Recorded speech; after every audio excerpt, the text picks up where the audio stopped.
Welcome to our weekly football coaches show with head coach Jason Buryanek. I'm Harry Schrader. Glad to be with you. And you guys took it on the chin Saturday, first game of the year.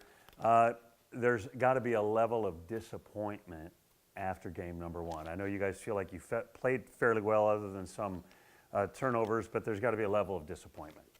Yeah, absolutely. I mean, everybody wanted to go out and get that first win, get that under our belt, but I think there is a level of disappointment out, frustration also, because I think we had our opportunities in that game, but wasn't meant to be, and that's something we talked to the team about. It's just we got to keep learning. We got to learn how to overcome some of those situations, but in all honesty, I also told them I was really proud at how they handled the situation because I've never been in a game like that where you have 7 turnovers and are still in the game. We were talking about that last night as a staff, at how remarkable that is that we were really never out of that football game. And you have 7 turnovers. If they convert on half of those, you're looking at a blowout. But we weren't. We battled. We fought in all phases of the game, but it just didn't go our way that night.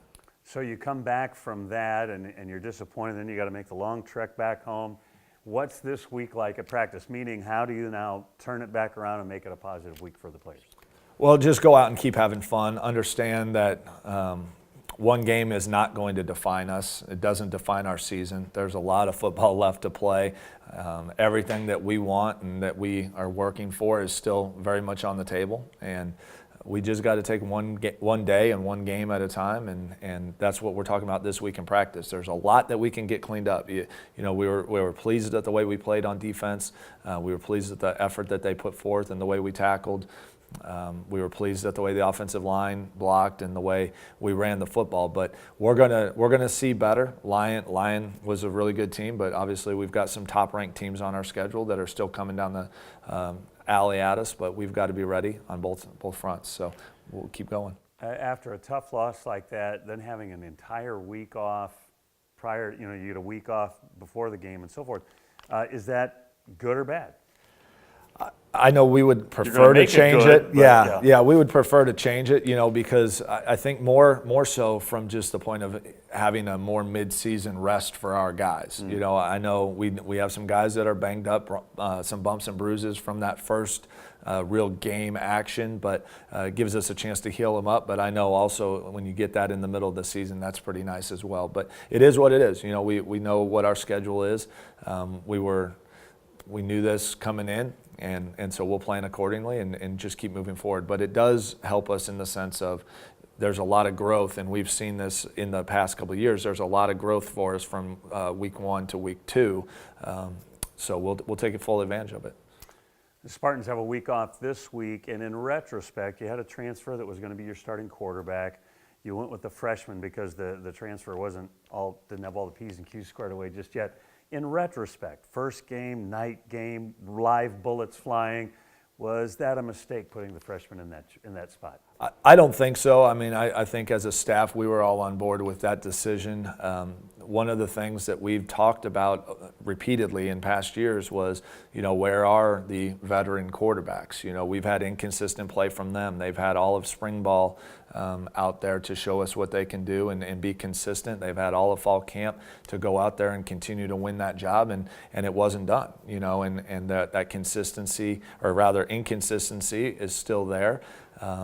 They didn't go out and win the job. So whether it's a freshman, to me, whether it's a freshman quarterback or a freshman free safety that we started, doesn't really matter. We rely on them all the same, and that's the way we went with it. And obviously there's that on the job training that Tim got, and so did a lot of other guys that night. But he'll grow, and Gunnar had his opportunity as well.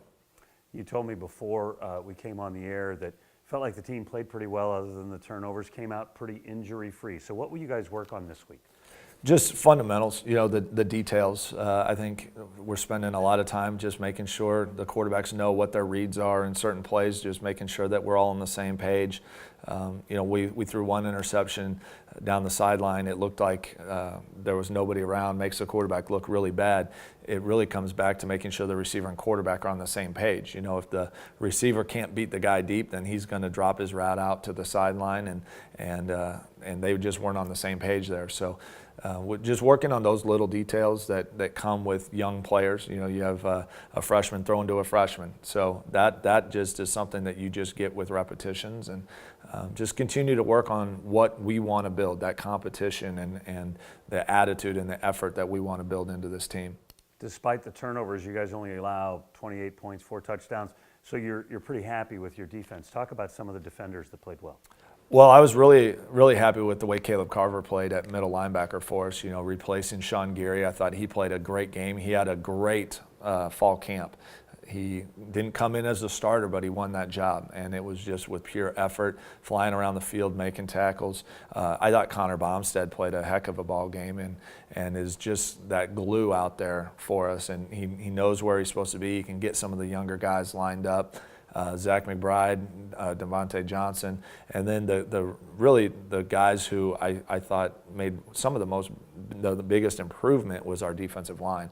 I thought our defensive line really played well. They held the line of scrimmage. They were able to get off of blocks and make plays. So there's a lot to build on. Last year, Lion rushed for over 250 yards on us in that last ball game, and this year they rushed for 73 yards. So only 218 yards of total offense. So I think defensively, when you look at that, we ran around, we were flying around, we were showing them different looks, we were tackling well. So I was really pleased with the way the defense played.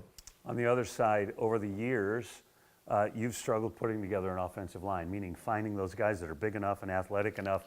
But you were pretty pleased with your offensive line this week, too. Yeah, we rushed the ball really well. We had over 100 yards rushing. Kendall ran the ball well. Austin ran the ball well. And I think the other aspect of that is we only gave up 1 sack. And that was something that, despite the turnovers, it's kind of weird. In the past, I feel like even games where we may have thrown 3 or 4 interceptions, we've sat here and said, well, yeah, but the quarterback was under duress all day. That really wasn't the case. The offensive line, I thought, played really well all night, and they were physical. They were really coming off the ball, and that's what Coach Williams is trying to instill in those guys, and just be a fast, physical team on both sides of football. You guys have some talent on the outside, and obviously you weren't able to utilize it as much because of the interceptions. What do you do maybe differently, or is it just getting back and working through the system? A little of both. I think we definitely have to work through the system a little bit, but I think that we also need to do a little bit more in regards to blocking on the perimeter in the screen game. Maybe use some of our shorter routes a little bit more effectively than what we did. So we can look at some of that stuff, but there's no doubt this year's going to be different than last because, number one, everybody in the conference knows who Isaiah King is, and I'm sure by now everybody in the conference knows who Deontay Cox and Devin Griffin and those guys are. So we've got some weapons. How are they going to take them away? And then we've got to utilize that. I think in a lot of ways, that's one of the reasons we ran the ball so well. We forced them to cover on the perimeter, and then we're able to run the ball inside, and that just helps our offensive line. It's the better we run the ball, the more that's going to open up the pass game, and vice versa. Home opener still a little over a week away. We're excited about that one and the rest of the season. That's the head coach, Jason Buryanek. I'm Harry Schrader. Thanks for watching right here on the Spartan Digital Network.